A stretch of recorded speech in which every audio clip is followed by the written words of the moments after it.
A to the K. A to the K. A to the K.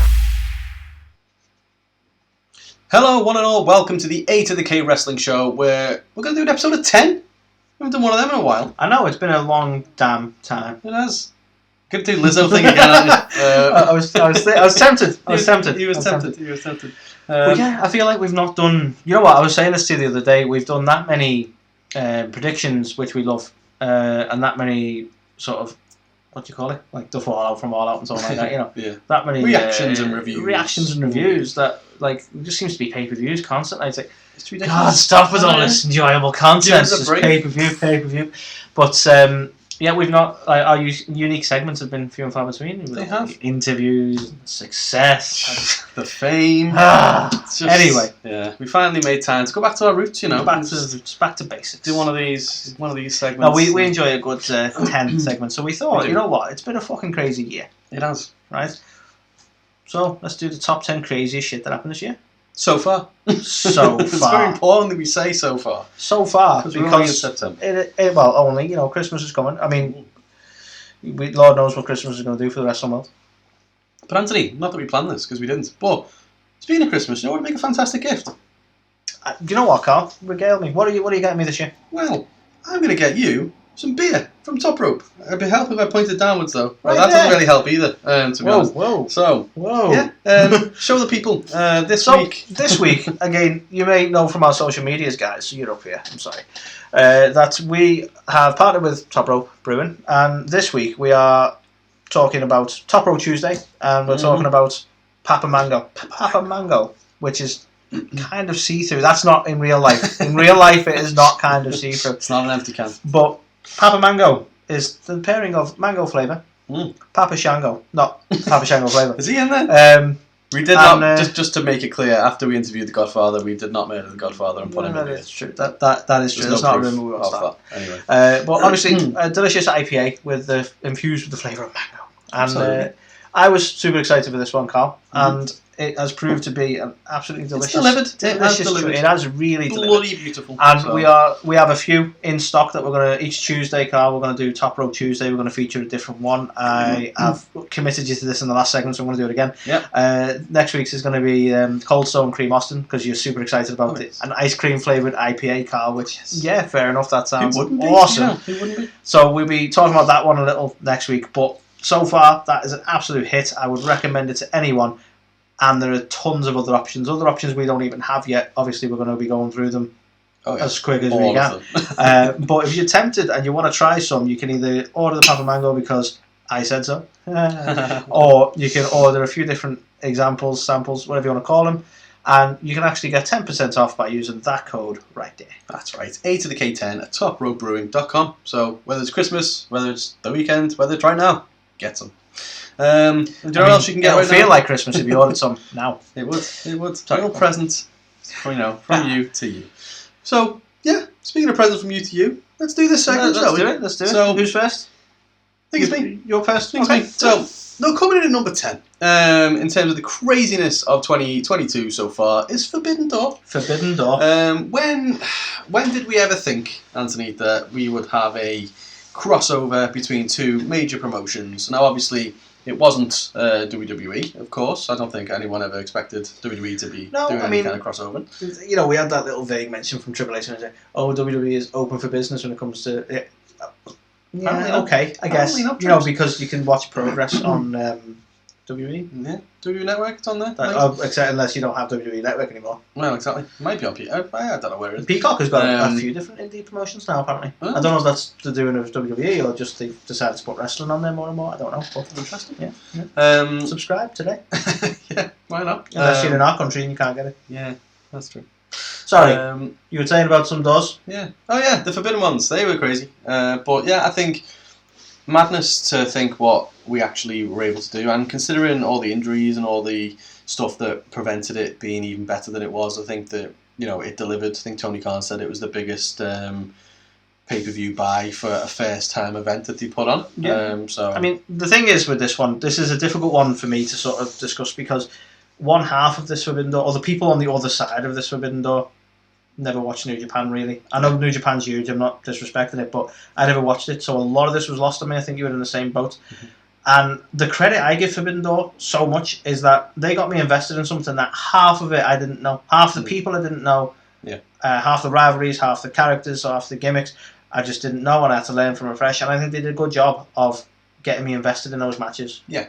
Absolutely, they did. I think they put on some really good stuff. I think the highlight for me was Will Ospreay. That Hardy was really good. I'd seen very briefly little bits of him, but I didn't know how good he was. He was the kind of bright spark, and obviously they managed to get some big names like Okada and people like that to be at the event despite all the complications they had with putting that show on. So, yeah, I think coming in at number 10 is where it belongs. It was if it wasn't for all the other crazy that's happened this year, it definitely would have been higher up. I think. That's the thing. This is like it's understandable at 10 because it was still crazy, but there's some other stuff that's happened. A few things. So let's talk about number 9, shall we? Yeah, no, number 9. I don't think this needs a lot of talking about, but my God, right? Who'd have thought we'd see a day where Shane McMahon is sort of in charge of booking the Royal Rumble this year, which is one of the poorest Rumbles self-promoted, I believe. Well, you said, haven't you, this, like, Anthony swears by there's never been a bad Royal Rumble. This might be the fit one time. This almost ruined that point because I'll still say there's never been a bad Royal Rumble in the sense of that pay-per-view was good. Like, seeing Mickie James rock up was awesome, right? So there are elements that you go, the pay-per-view, the Royal Rumble, I've still never seen a bad one, right? No. However, the actual men's Royal Rumble match was the weakest I think we've ever seen. Yeah.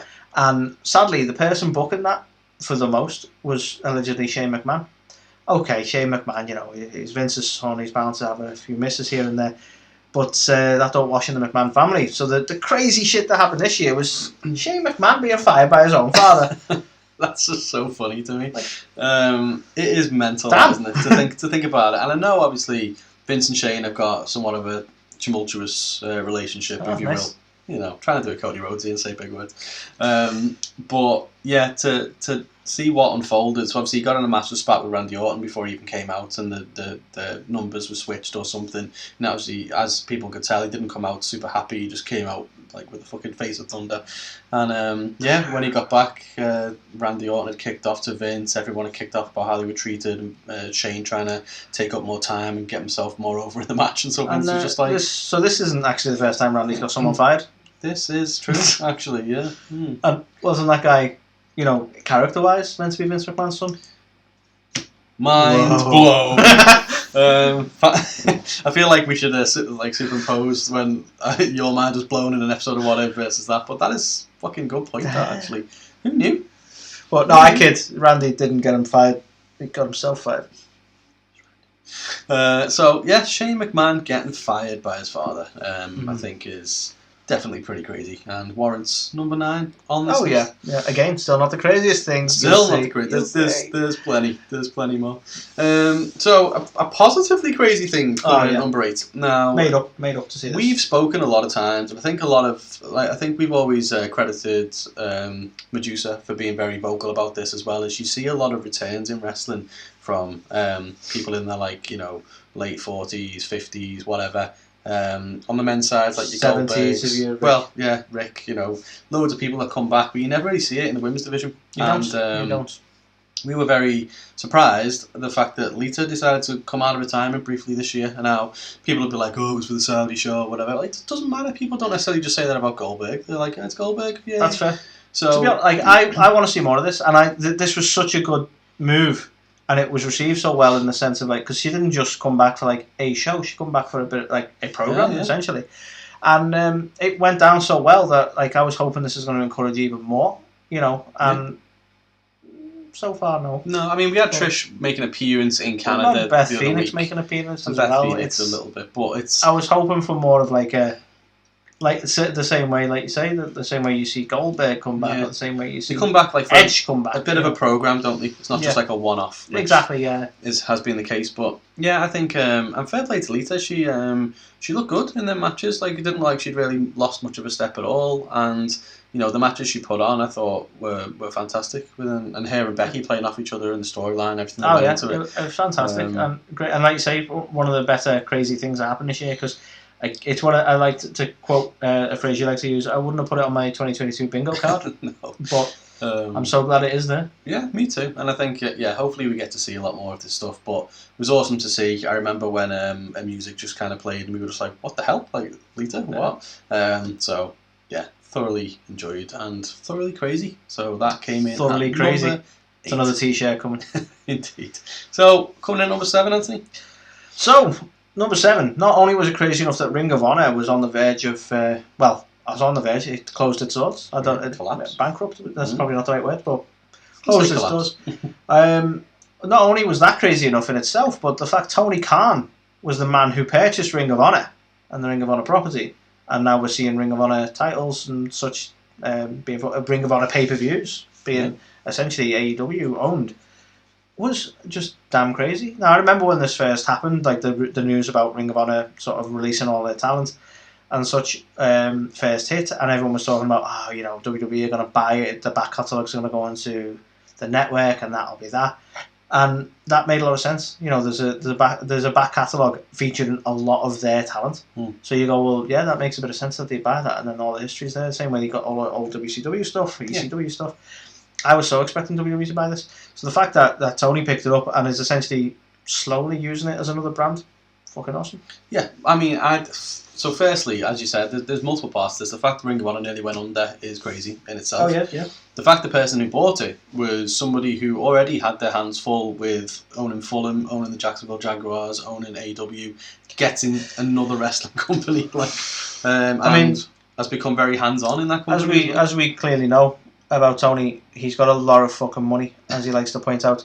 So I'm not surprised he bought it, but... This is true. Yeah, you say it's a hell of an undertaking. It is. Hey. Look at that. Look at that. And I feel underdressed. What can I do with New York 1980? That's not even your year of birth. What the hell? No. I think definitely a very crazy time in the wrestling world. The fact that we had AEW kind of crop up out of nowhere, being like genuine competition, and then you've had Ring of Honor, who never kind of got to the level of being genuine competition, but it was a very viable alternative, is now also in the mix and stuff. So I'm still very surprised that we haven't seen some sort of TV deal for them. Yeah. Like, they haven't got a consistent show, they just have the titles for on AEW. Yeah. The fact that he's not got some sort of either just purely internet-based thing, or he's used, like, for me, there's nothing against Rampage, but you've got an hour of TV that you could dedicate to Ring of Honor. Yeah. No, you definitely could. I also wonder whether they are thinking of doing their own streaming service. Because for me, and I could be completely wrong, I genuinely believe the reason, as well as to get people more experience, the reason that Dark and Dark Elevation exists for me is to have content for a TV network. That's always been my belief, is that they're putting these matches on constantly because that's where they're going to go with it. So you add, I'm going to do some Scott's Dynamite, but you add AEW's Dynamite and Rampage to the mix, and then you sprinkle in some Ring of Honor, the chances of TV network catalogue, I imagine, drastic goes up. You know what I'm saying? So I think with I've always felt sorry for, not to digress, I've always felt sorry for Dark and Dark Elevation, because so many people are like, oh, it's not even like people being on there, it's just such like when Ruby Soho was having a few matches on there, it's like, oh, it's so disrespectful, they bring it in, they put it on a YouTube channel. It's like, why are people doing that? Like, YouTube has made people fucking millionaires, right? Mm-hmm. And it gets treated like it's nothing because people are still in the old cable TV mindset. Mm-hmm. I totally understand having a show dedicated to your YouTube channel to try and break the YouTube, Generation Z element. Yeah. Where you go, well, people are internet. There's some people who don't even watch. My nephew doesn't watch TV. No. Everything's internet based. So you go, well, if he's going to be into wrestling, yeah, he could go and watch TV, but he's more likely going to discover it through TikTok or YouTube or some sort of social media like that. So the fact that they've put something out there that you can only watch via the internet makes a lot of sense to me. Yeah. And I feel like there's maybe some generational issue there with like, it's just some internet show. Like, okay, yeah, maybe. I mean, I wish I knew this stat, but I'd be curious to see how many YouTube views they get for Dark and Elevation and stuff like that versus the numbers they do on TV. Because you look at Rampage and stuff like that, it only brings in a few 100,000. It's a good point. I mean, it'd be interesting to know if you actually get more exposure on the internet than you do on TV. If you did, because it's there, it's readily available to everybody, regardless of whether you've got a cable package and stuff. So, like us over here, like Dynamite is on ITV4, and it's behind, and at midnight on a Friday for some reason. Like, yeah. So It's and that's easier the to thing. watch stuff live. Yeah, I could watch Dark a lot easier, which is madness. Indeed. There's the reality of it. I don't. So everything I've just said about the internet doesn't apply to me, an old man, because I could, but I don't. Well, no, it does, because it's a generational thing. You're like, I ain't watching that damn YouTube. I want my cable. Well, when I sit and stare at a phone, I got a TV right there. You know, that kind of thing. So yeah, but crazy. Ring of Honor purchased by Tony Khan. Coming in at number 6. Now, not free of their own controversies, WWE. So obviously a lot of the attention was on a particular media scrum, which may be discussed shortly. But Maybe. Controversy in WWE was when Sasha Banks and Naomi decided to walk out. The current women's tag team champions decided, I don't like the way I'm being featured. I don't like the way the belts are being featured or not featured, and therefore we've had enough, and we're going to walk out. And It's true. did that in the middle of a show. And they were then kind of lambasted for it on TV by the commentary team.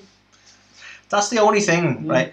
And we were talking about this in the previous segment, funnily enough, and I was suggesting it might be a work still. And that's the only thing that puts me off thinking it's a work. Because, like, why would the commentary team do that? And WWE is historically like, well, let's not talk about something that's happened. Yeah.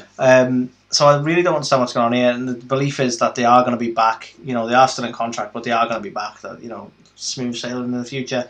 But I was saying this before, the fact that they've been kind of just doing their own thing, or not wrestling related, but doing their own thing, and it's been completely fine. There's no expectation to go back to work, is really kind of baffling. I still don't know what's going on here, and it is crazy as fuck. They literally have to do a tournament to replace them. Yeah, it's mad. But yeah, I honestly don't think it was a work. I think it was just frustration, and the pair of them.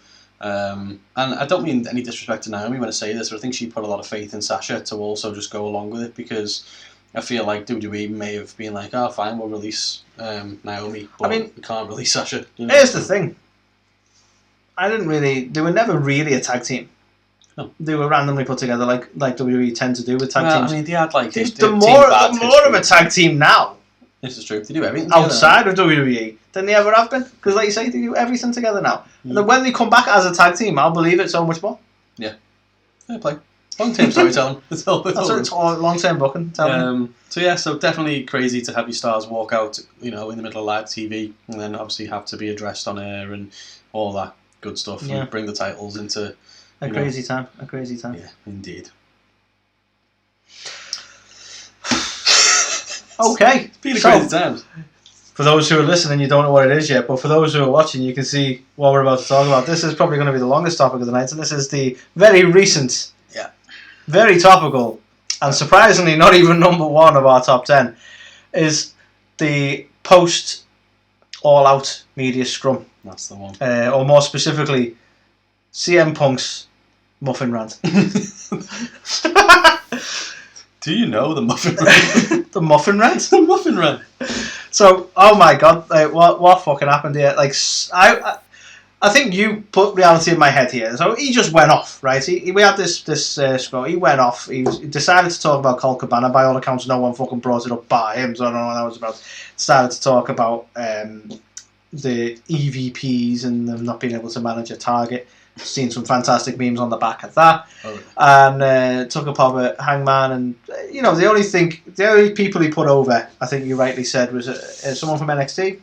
The Izzy, so she's now in media, isn't she? But she was the Big Bailey fan who's now like. Oh, I remember it. So he put over Izzy, and he put over the muffin. Mindy's Muffins. Yeah, Mindy's Bakery. Yeah. Mindy's Muffins, like. It's one of them days. And everything else he just set fire to, apparently. And you can see just from the picture alone, I know you're listening, but you'll know exactly. You can picture it in your head. Picture it in your head, the look on Tony Khan's face at this media scrum, because man, that guy was twitching in his seat. It was awful, man. Well, this was before he told everyone he had a lot of fucking money, I believe. Yeah. Anyway, this was just absolute insanity, and I was like, "There's got to be a work. They've got to be building something." You know, he's talked so much shit. They've got to be building to. I was even saying to you, somebody suggested it was going to be FTR and Punk versus the Elite. Yeah. And I'm like, well, maybe they're setting that up, and you're like, no, it can't be. It's got to be real, because that's fucking stupid. And I'm like, yeah, okay. This is that. Because if it was storytelling, you'd be like, the fuck were you thinking? Yeah. So it can't be storytelling, because it's just fucking stupid.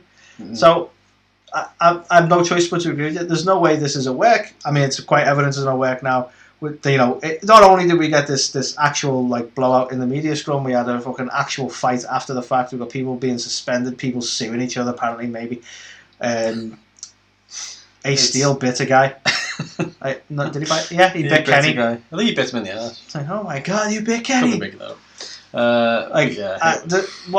What the fuck? It's awful. Like, you know, you mentioned Tony Khan before. I can't watch it back without just seeing his poor little face, and it's like, you shouldn't have sympathy for him. At the end of the day, he's the boss, and he should have the situation under control, but he just didn't. And this was the first time where you could clearly see the inmates were running the asylum, unfortunately. And, you know, I have massive... Say what you want about Vince, this wouldn't have happened to Vince. No, I have massive respect for Tony Khan. Vince would have tore his fucking quads dealing with it. We've seen this. We have proof of it. But yeah, it was just the fact that it was allowed to go on. And it's like the fact that Tony addressed, like, the first time you asked them questions, I should have just, like, stopped it. It's like, well, take your own fucking advice now and stop it. Because he's making it worse, do you know what I mean? And he proper belittled and undermined Tony, and the fact Tony just kind of sat there powerless was not a good look on him. But then, yeah, for it then to escalate backstage into an actual fist fight with people biting each other, and that's the thing. You know what? Like, we've got friends on social media who are massive fans of the Elite, right? And I get why, and I'm kind of more on the side of the Elite than I am Punk in this one. But ultimately, you've just, like, they all have behaved fucking poorly here. Yeah. You know, Punk, I honestly don't know what's happened. Like, he seems to have lost his fucking mind. Because I was kind of on his side for, like, a lot of the WWE stuff. I'm like, I get why you're bitter about things, and you know, you were a top guy, you were seen as one, and I kind of agreed with everything he was fucking moaning about. But this was just, like, it's like someone flipped a switch. It's really bizarre. Like, if you think of the CM Punk that came back, who was jumping into fans and, like, you know, being super happy, and just you know, to clarify, calling PG Punk, when he said jumping into fans, he meant the audience, the crowd, yeah, not actual fans. Not privy to see what happened backstage, to be fair. But yeah, you know, it's night and day versus how he was in that media scrum, and I get it. I think I said last week, I genuinely think he was more annoyed at the fact he injured himself and he knew he was going to be out for a long amount of time, which probably set all this off in his head, where he was just like, you know what, fuck, I'm gone anyway, so fuck it. So he said, I'll throw a tantrum. Yeah, which I'm not saying is justifiable by any means, but yeah, I think it's a hard one, because you do see both elements of the story to a degree, but I don't know. To be fair, for Punk to constantly get it brought up that he ran Colt Cabana out the place and all this, that and the other, I don't think that's the case. I don't think they should have handled it by taking jabs at each other on live TV in the first place, and then Punk's certainly gone over the top in his reactions. I mean, I think the problem with Punk was obvious in the media scrum. Like, I have a 3-year-old son, right? And if he's sat eating sweets or muffins, chocolate, whatever, if he's sat eating stuff and being an horrible little bastard, it's because he's tired. Yeah. So I think maybe Punk just needed a good nap. Yeah, maybe. He had worked a long match, to be fair. Yeah. I'm sure he would have been right as rain. Yeah. Tony should have just give him his blankie. Yeah. Exactly. Give him his little bottle of Pepsi. Go to sleep. He should have took his own advice. He just needed to go to sleep, yeah. Yeah, he did. So yeah, crazy that that's only number 5. Number 4. So I do apologise. I touched on this earlier, but I will let you elaborate. My thunder, but no. Sorry, it's not thunder. It's Mickie. So this was awesome for us, and not just because we're fans of Mickie, we've had her on the show and all that good stuff, but because this was WWE opening the Forbidden Door, and yeah, it wasn't a massive event with multiple and all that good stuff, but never not even on the 2022 bingo card, never on a lifetime bingo card with WWE did I expect them to have the current TNA women's champions rock up at the Royal Rumble. That is baffling. I think you have to say Impact. Yes, sorry. Impact champion. I just always get it wrong when it comes to Mickie and her titles, let's be honest. That's fair. As we know, if anyone who saw that interview watched me get rinsed live by Mickie James, which was I think fun. The only downside to this, because this was fucking amazing, right? And she was never going to win, right? I really wanted her to, and I almost convinced myself at one point she was going to win this. I love the promo she cut go to in the lead up to it, and it proper drew me into Impact as well. But it's the disappointment that she didn't, because I so wanted her to win this, and then you look at it and go, from a company point of view, they were never going to let an Impact person come in and beat all of their women in the Royal Rumble.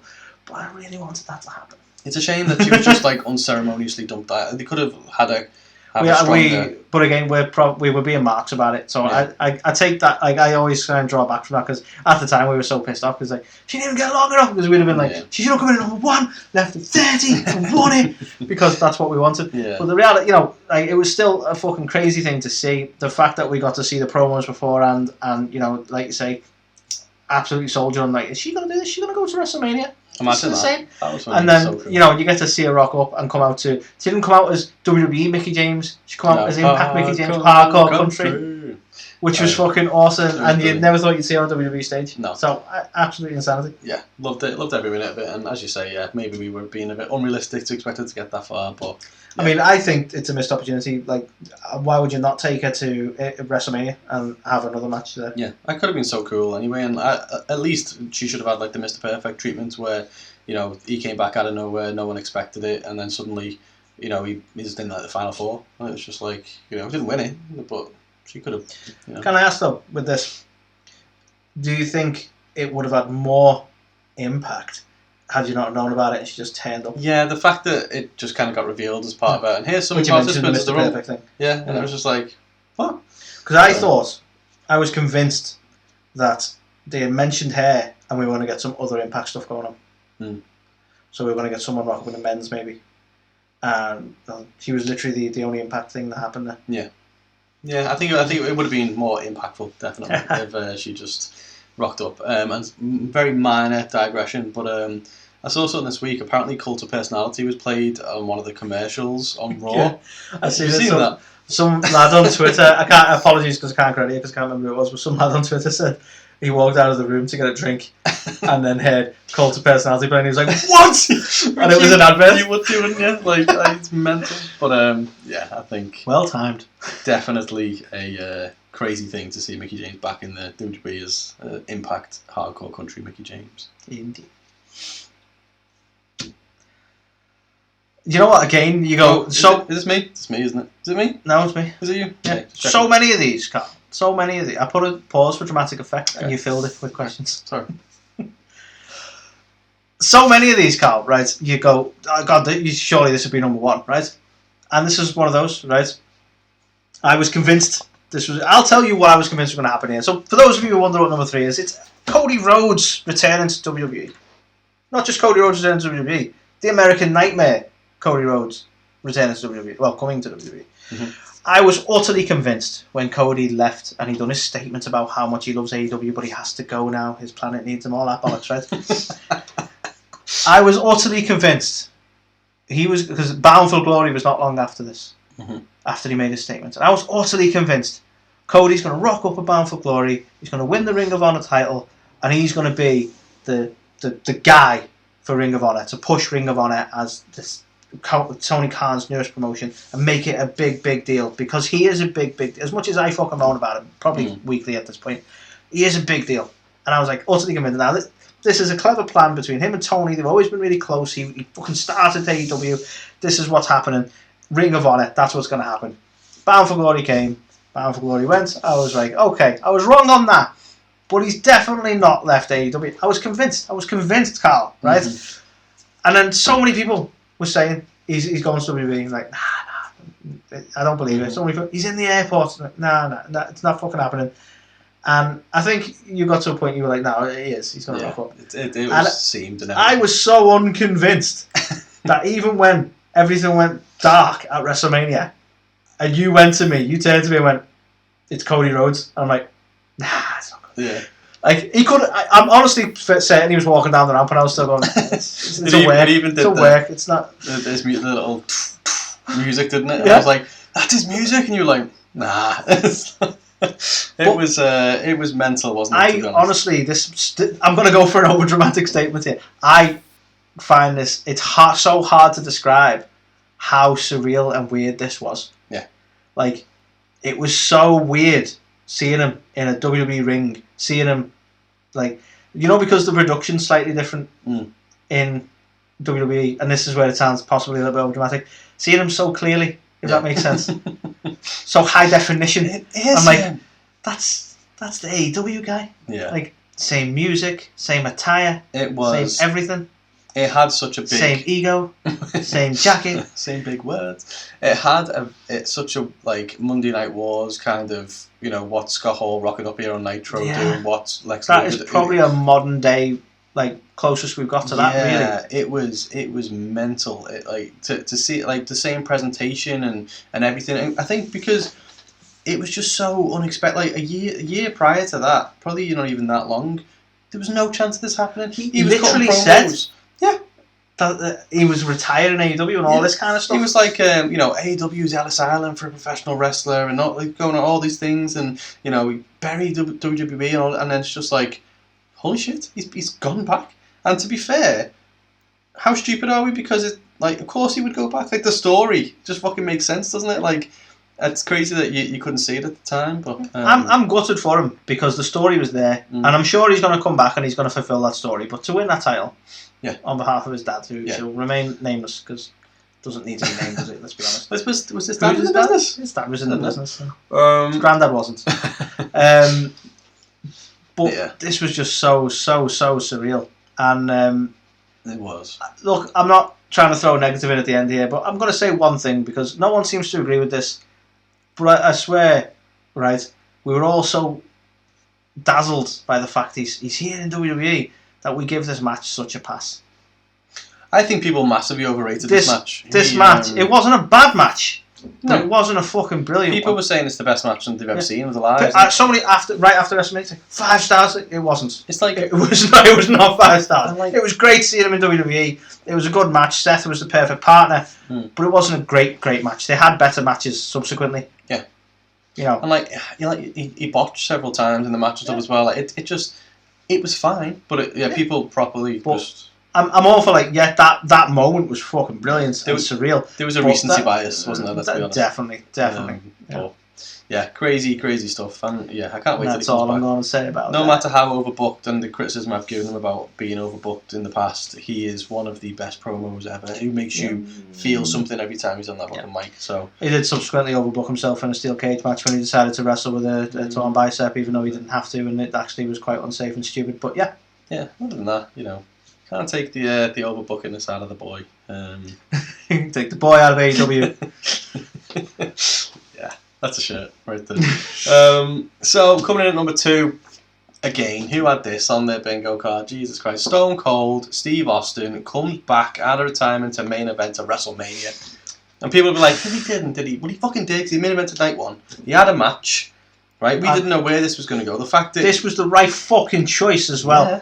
I don't care what anyone says. You close the night with Stone Cold. You do. Because I was spent. No one could follow Stone Cold. Let's be I was honest. done. I'm just going to bask in that for a while. The fact that they kind of teased it that it was going to be a match, and then they massively pulled away from it to say it was going to be on the Kevin Owens show. It was a KO show. We were like, in hindsight, you go, a KO show at WrestleMania, that just was never going to happen. Exactly. But I think at the time we were like, oh, well, obviously Stone Cold can't work. He hasn't worked in years. He's been injured. Oh, no chance. For him to then come out and just, he took some massive suplexes on the fucking floor. Honestly, I still wonder sometimes, is this a bias where I'm going, that was fucking good, that. I've watched it back. You've just done the Cody Rhodes recency bias. But that's what I mean. And I actually feared that might be the case. That's what I've done. But I've watched it back. I don't think there's a bias. No. I was super impressed. Yeah. I think... And there's a level of going, okay, for someone who was retired from the biz and, is an older gentleman, I wasn't expecting much. And he over-delivered, so that might be why. Yeah. And there's an element of truth to that, but like you say, he took some fucking bumps. Yeah, I think with this one, it definitely wasn't the recency bias, but it was a bit of a nostalgia effect because it reminded you of like Stone Cold brawls from back in the day and stuff like that. And he hadn't lost a step in that sense. It wasn't like he was ever the most... I mean, there was times he was a really good technical wrestler, but he was never really like the best in the ring. He was a brawler, and he can still do that style. And honestly, for a man who's been out of the game for that long, and he's still got like issues with his knees and stuff like that. For the fact that all we noticed on this match was like, okay, he's a little bit more sluggish. It's fucking amazing. Yeah, impeccable to be fair. Yeah, I was blown away that Stone Cold Steve Austin. I thought he was done. Like, how many opportunities has he had when he was much younger to come back, and he's never done it, and he finally did. And like, it wasn't at a Saudi show. I'm sure he was paid handsomely, but Yeah. Wow. And massive credit to KO. Yeah. I don't think he gets enough credit for this because, Stone Cold, it's not, as people who, like, I'm going to sound like one of the assholes who thinks he knows the business when he's actually just a fan. But for those who know the business, no, do you know what I mean? Like, everyone who watches wrestling knows it's not, like, there's the person who's, like, it's like a dance partner kind of scenario, isn't it? Like, you got to give credit to the person they're in the ring with. Yeah. Like, Dolph Ziggler is an example of like someone who he can really take a bump and he can really make someone look awesome. He sells really well and stuff like that. And you have to give credit to the other person who's on the losing side because they are part of that story.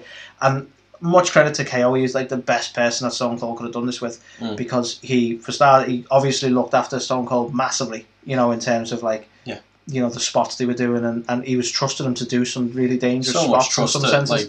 And the trust between the two of them was impeccable. Kevin Owens sold the fuck out of Austin to the point, like you say, he looked like a badass, and that was Kevin Owens' job, and he fucking did a fantastic job of it. Yeah. So without sounding like a fucking mark who's like, I know the business, I know the background. Just credit to Kevin Owens because one of the best people he could. He doesn't get enough. Like it was so. It's horrible to see people going, "Oh, Austin finally comes back, and it's Kevin Owens you put him up against." That really pissed me off. So I'm glad they massively delivered. And over-delivered.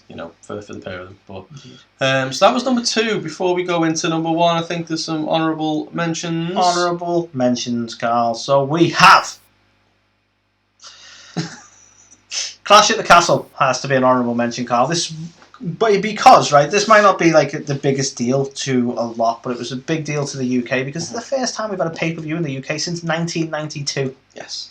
First massive stadium show of its kind. Yeah. And there was a lot of like pressure to deliver, and not only was this the first one back, and that in itself was enough of a what the fuck moment for 2022.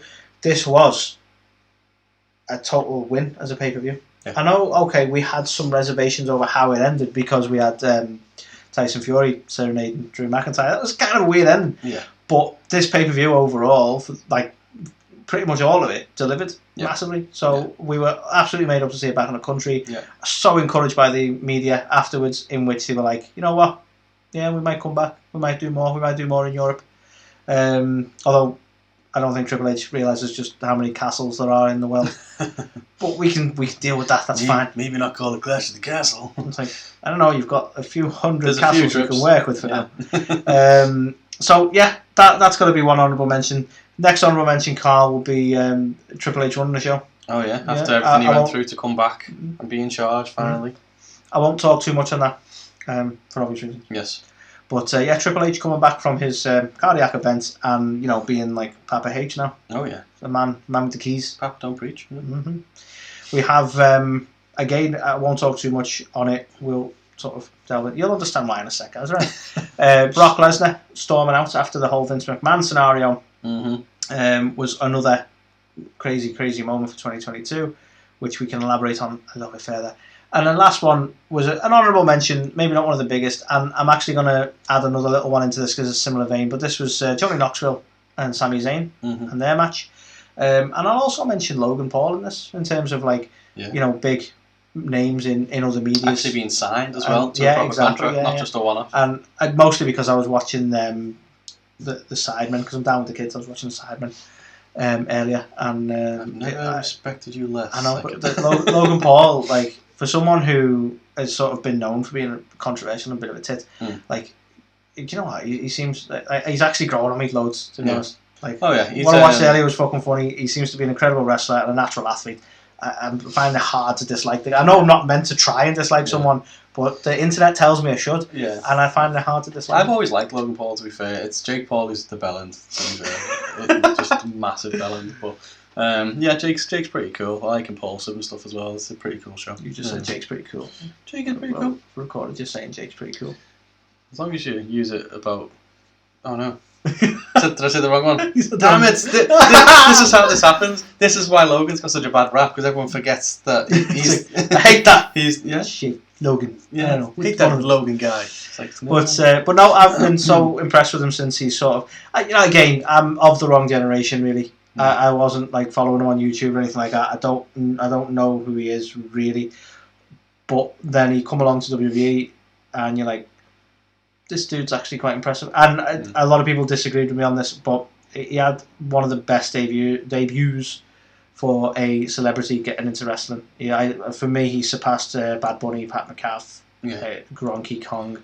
I don't know whether you clash Ronda Rousey. If you don't clash Ronda Rousey, then I think he's the best. I think Ronda and him, because she signed as given it sounds stupid because he signed, but he's not like a day in day out wrestler. She was like she put the time in. Yeah, like it'd be like saying Shayna Baszler is a celebrity coming to. Yeah. She had like that sort of. It's difficult because I was going to say she had that background in another form, but then you could say the same for Pat McCaff. You know what I mean? True. But he had a better debut than Bad Bunny, and so many people commend Bad Bunny, and I'm not saying Bad Bunny was bad by any means, other than being a Bad Bunny. I'm not saying he was bad by any means, but I think Logan's was far more impressive. Yeah, just natural talent, isn't it? Whatever he whatever he turns his mind, slowly more. As soon as we start crediting Logan Paul, I'm like, the kid's got something. But doubling back, obviously, this year we had WrestleMania. Correct me if I'm wrong. Johnny Knoxville, which was so fucking weird, up against Sami Zayn. Again, credit to Sami Zayn. People either love him or hate him. I forget what they called the match. It might have just ended up being called an Anything Goes match in the end, but that whole thing, circus that took out of WrestleMania was mental. And it was exactly what you expected to be for like the whole Jackass thing, and it was clearly a promotional thing. But you know what, Johnny Knoxville was part of our childhood, if you will, Carl, our teenage years. It's surreal seeing how old he looks now, but on top of that, him and Sammy, I think, really delivered on this better than I expected it to be, and that's a fairly crazy moment. Absolutely.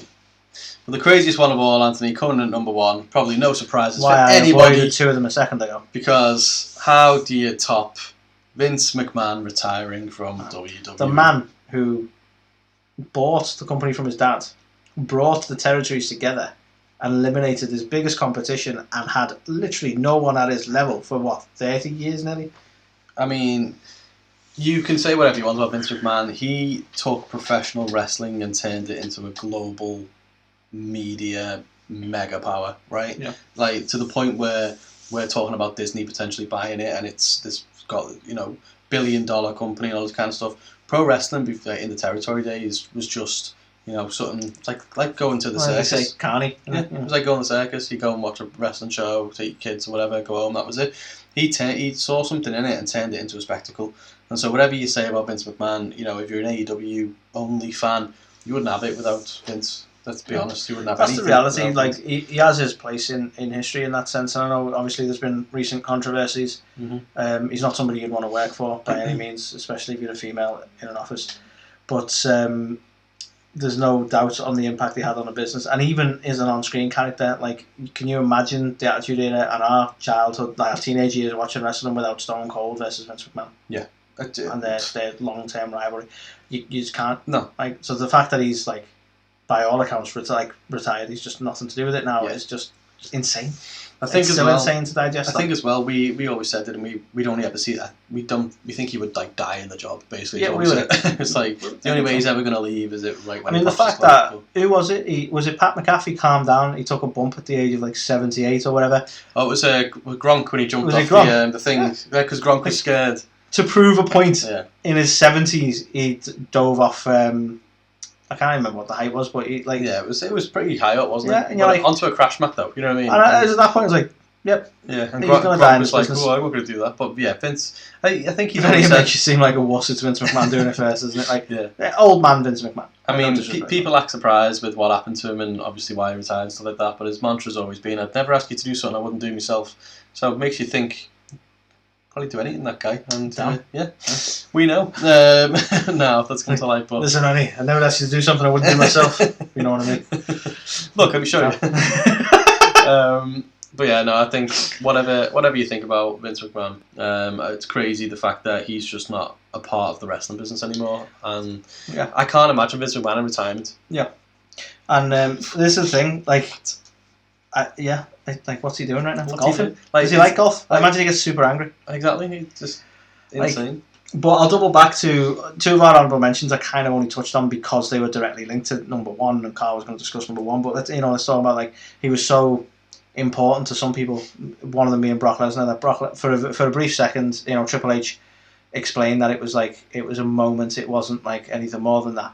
But Brock was like, "I'm done. I'm out," because Vince was gone. And same guy who said he had a cardiac event, though. You know what I mean? Yeah, so, yeah. But massive. You know, I understand the way Triple H explained it, though. That it's like, you know, he doesn't trust a lot of people, Brock, and you know, he was able to basically have a conversation with him and bring him back around, but. That for that moment, it was like, nah, yeah, I'm not doing this. Yeah, you can sort of understand it. Yeah. You know, with Brock, him and Vince and Dana are the only two people he's ever really properly done business with and trusts. So I think that it speaks volumes. Like that, his reaction was okay. You might call it an overreaction, but you know, for the type of person he is, and like you say, that's the only people he's ever trusted. You know, that's how much that rocked his sort of belief in the product. You know, even for that split second, it's still crazy. And obviously the other one, Triple H taking the reins, which is so far has proven to be a the really Roman good, Reigns. So far it's proven to be a really good move. But who'd have thought we'd see a day when Stephanie McMahon and Triple H are running the show, or as we've joked, D-Generation X are entirely in charge of creative. Mental, that isn't it? I think I can't remember where I saw it, but somebody put something up of like. If you would have told me in the Attitude Era that it's like this big long list of stuff of like obviously DX are the ones running the show, and Austin has got his own like beer company and all that, like all this kind of stuff, like you never would have believed it, but it's insane, right? Absolutely insane. Mad how it works. But no, the biggest thing that happened this year to wrestling, and probably for a while, like we'll probably still be talking about this next year, is like that was still insane. Got to be Vince McMahon retiring, man. I never thought I'd see the day. This is one of them moments. I think I saw somebody on Reddit or somewhere mention this. It's like this is one of them moments where you kind of where were you when you found out Vince McMahon? You know what I mean? Like it's that that big. You're like holy shit. So mental, and I think you know Triple H, as you said, has done some pretty good stuff so far. But let's see whether he maintains it. I think NXT when he first took it on was phenomenal, and then over time, in my opinion, it got worse and worse and worse and worse. So. Let's see. Hopefully, let's hope that won't be the case on the main roster, and let's hope it goes from strength to strength. Because regardless of company, all you want is so far so good. Good wrestling. So far so good. Indeed. So yeah, that was the 10 craziest things to happen in WWE and AEW in 2022 so far. Yes, it was. So yeah, let us know. Do you agree? Do you disagree? Is there something we missed off? Would you have changed the order of something? Can you not believe Forbidden Door was number 10? How dare we? Was the media scrum the craziest thing to happen so far this year? Let us know. Let us know in the comments. Let us know on socials. And yeah, another fun-filled week from our new studio. So also let us know about that. What do you think of the new format? Obviously, first time we're doing it in this this way, so it feels weird not to be. You know, just sitting on interacting with the camera, with you people at home. Yeah, that's still kind of weird to get used to. Because, you know, we should probably do it behind the scenes at some points, but we've got a computer here, we've got a light over there, we've got a microphone up there, we've got a camera there, so it's very much, we've got our phones, so there's a lot going on. Yeah. It's weird, like, there's no one controlling the mic, so we've got the mic here, so you might, like... hey, Anthony broke the mic. All very studio-like. It's cool. It is. It's fun. So yeah. So obviously, yeah. Let us know. And are we going to plug? Are we going to plug anyone? We plugged Top Rope at the start of the show. So obviously, make sure you go to topropebrewing.com. You should. Use A2theK10, get 10% off. Buy our stuff on Pro Wrestling Tees. There's pretty cool t-shirts out there. We come up with new ideas every week. We just need to actually, you know, make some of them, to be fair. And I'll be general over it, and we will get more specific as the weeks go on. But head over to our Instagram, you know, all of our socials, but specifically head over to our Instagram. Check out some of the fun things we've got going on over there. I think Carl mentioned in the last segment, so I mentioned it briefly in this one, we're part of a fantasy faction there, which is run by Cheap Pop Wrestling. Yeah. And, you know, there are many other podcasts involved in there, all of them super cool guys, and we will mention them as the weeks go on. But if you want to check out what's going on there, if you want to check out the fantasy faction, you want to check out the other social media people and podcasts that we interact with, who are all super cool guys, head over to our Instagram and check it out. Yeah, there's a really good community we've got going at the minute. There's so much cool content being made all the time by so many different podcasts and you know, wrestling shows. So yeah, make sure you go and check it out. And thanks for checking us out. I mean, why wouldn't you? But yeah, who should we sign them off with this week, Anthony? Well, given that she's had some positive news today, and I'll throw it in there at the end, that her therapy's going well, I think we close out with Thunder Rosa because I'm hoping to see her back soon. Yes, me too. And until next week, here's Thunder Rosa to say goodbye. Hey everybody, this is Thunder Rosa, and you're watching or listening A to the K. A to the K. A to the K.